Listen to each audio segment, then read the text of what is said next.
Yeah, syempre, magdadalawang taon na kayo. Kung manood man to ni Carla, anong message mo kay Carla o mensahe?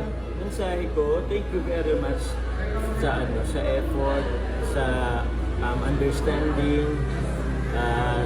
Yun, sana mas although alam mo kasi ngayon medyo rin kasi siyempre nasa school, nursing siya. So medyo limited lang kasi yung oras na pagkakasama tayo like before. Intindihan natin talaga kasi fully skilled talaga buong araw hapon, talaga siya full skilled. So yun, sana patuloy lang ka lang maging masaya, ingat ka na lang palagi sa mga lakad mo sa school or kahit sa labas man, 24 hours, so ingat na lang. We're always here. Yan, grabe.